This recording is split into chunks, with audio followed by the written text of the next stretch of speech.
Hey guys, it's Hunter. Welcome back to another episode of Askgufish. Let's just jump straight into your questions. Thoughts on the dip switch controversy? I think it's kind of ridiculous, to be honest. So if you are unfamiliar with the so-called dip switch controversy, a YouTuber by the name of Rhett Shull uploaded a video a few weeks back titled The Worst Les Paul Ever, 2019 Gibson Les Paul Standard. Since September 5th, it's gotten over 400,000 views, 7,000 likes, and 3,000 dislikes. So it is a bit of a divisive issue as far as guitar goes.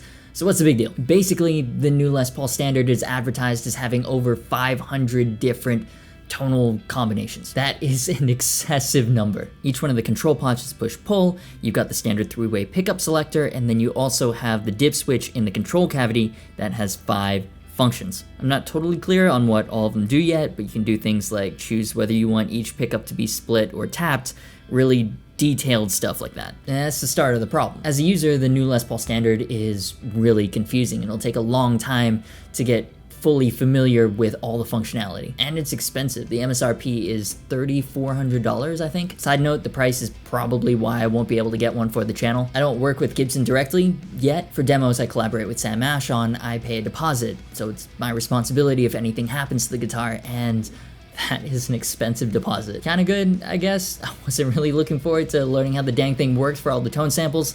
But anyways, I'll admit when I first heard about this whole thing, it was like, really? Are you for real? What's the problem with adding more features and options? It doesn't distract from the look of the guitar, it's cool for the people that will use them, and if they're not for you, then just don't use them? When is more tonal options, especially if they're set and forget, hidden away in the control cavity, ever a bad thing? But then I watched the rest of the video and I think I get it. Gibson guitars and the legacy of the brand has had an impact on a lot of guitarists, myself included. My 72 Custom is just an unbelievable piece of craftsmanship. From reading comments, well, the well thought out ones, it seems like most of us want to see the company do well.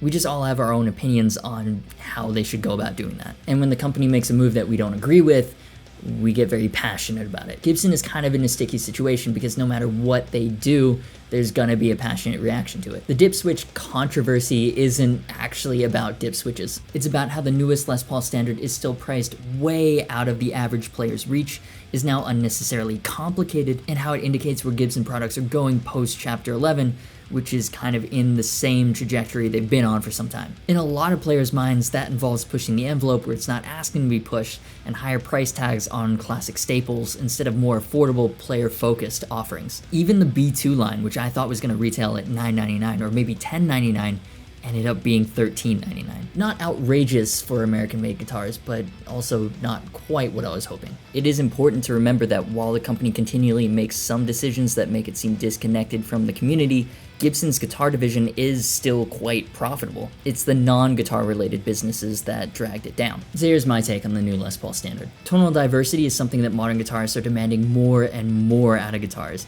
Even the $250 Harley Bentons are coming with coil splits. For $3,400, the new Standard should come with 500 tonal options. Gibson is taking it all to the next level and is pushing the standards for modern guitars in terms of sheer tonal diversity, rather than just sticking with legacy. And Gibson knows legacy is a huge part of its brand. They still make the Les Paul Traditional, for example, which, I mean, it's in the name, it's a traditional Les Paul. No weight relief, no fancy electronics, it's still expensive, but a lot cheaper than a Standard, and if you wanted to say Standard, just switch to the truss rod cover, I guess. And it's not like they developed this brand new circuit just for the Standard. The HPs have had this for years. They're just taking it and hot rodding the Standard. So personally, I'm pro dip switch. I think the new Standards are cool. It's technology fused with a classic look. I really like the colors, and I think it's awesome the advanced circuitry is making its way slowly down the line. In a few years, we could see this on a Les Paul Studio Modern or something. Just make it something that's a little more in my price range.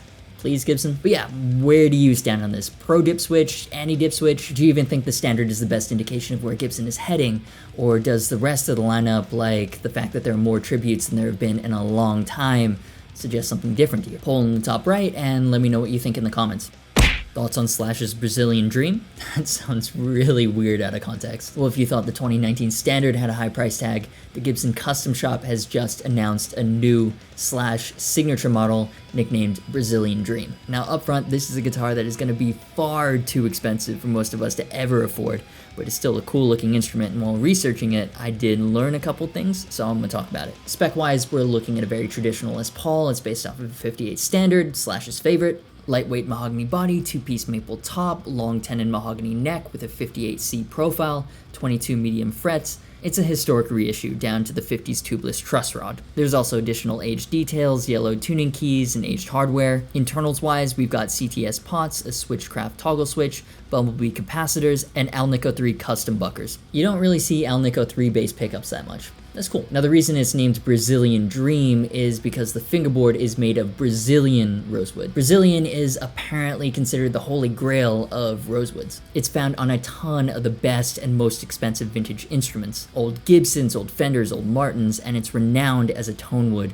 for acoustic guitars. It's supposed to be really hard and sound warmer than like Indian rosewood. I'm learning about all this for the first time, by the way. Brazilian rosewood has been banned for export since pretty much when I was born. Never played a guitar with Brazilian rosewood, but I'm seduced by the myth. So the only way you can get Brazilian rosewood now is if it was harvested pre-ban, so that would be pre-1992, over 26 years ago, or the tree would have to have naturally fallen, and you need official paperwork for both. It's hard to legally obtain, there's a very limited supply, so it's really expensive.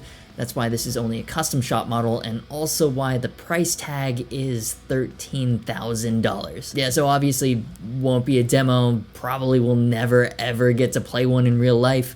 I'm not the target demographic for this guitar at all. I just thought it was fun to learn about Brazilian rosewood and have a nice guitar on the screen for a while. So as someone who has never played a guitar with Brazilian rosewood before, I want to hear from the people that have. Is it really that big of a difference, and is it worth the insane price? I'm not just talking about the Brazilian Dream Les Paul. That's a Gibson custom shop artist model. We all knew that price tag was going to be astronomical. But even on eBay, the used Fenders, PRS, they'll run you a few $1,000s easy. New ones can be well over 10 grand. Is it really worth it, or is it all myth? Let me know. Could you please review a Solar guitar? Yeah, I mean, I think I get this request more than for any other brand. Like, way more. Makes sense, this is YouTube. Solar Guitars is a relatively new company started by a YouTuber. And so far, at least in the US, they're not available to test out in any brick and mortar stores. So for us in the States, you can really only order them online, sight unseen. I've talked through the basic lineup in a previous video. I'll leave a link to that in the cards. What I want to talk about today is the new limited run of Poplar burl models. These are limited edition S1.6s with Poplar burl tops. Been loving this aesthetic since I demoed the Vola Aries a few months back. These also have stainless steel frets, locking tuners, and 5-piece maple Jacobin necks that run all the way through the body.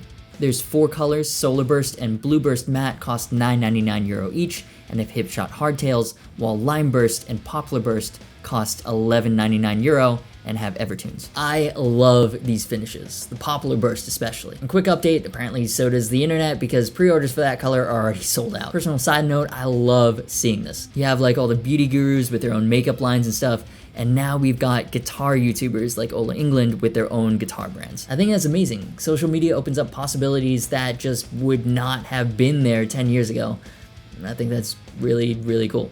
But anyways, I've mentioned before I've emailed Ola England about a demo. I would love to do one. He's explained that Solar is a small, lean company. It's why they're able to introduce new finishes so quickly. When Solar guitars first launched, the finish options were limited. Now there's brightly colored Keith Merrow-esque finishes like the A2.6 in lemon green or blue metallic, a good number of left-handed models, and of course now these Poplar Burst ones. I think even with all these new models, the A2.6 Baritone and Trans Blue Matte remains one of my favorites. Really hoping I get to make a video on one of those, but that's neither here nor there. With small production runs, there just isn't much inventory for YouTube reviews. They have to get the products out to paying customers.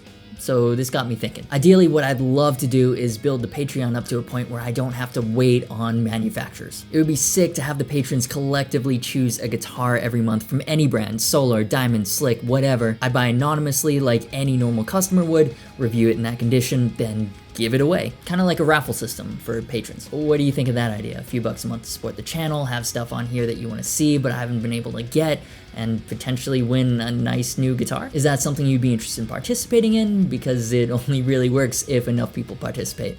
Let me know in the poll. And that'll do it for this week's episode of Ask a Fish. If you enjoyed this video, do me a favor and give it a like. Leave your thoughts on anything discussed in the comments. Don't forget to hit the subscribe button and click the little bell to turn on notifications, blah, blah, blah, YouTube stuff. All links are below, including social media and our Discord server, which you should definitely join. As always, thanks so much for watching. You've been awesome, and I'll see you for the next video.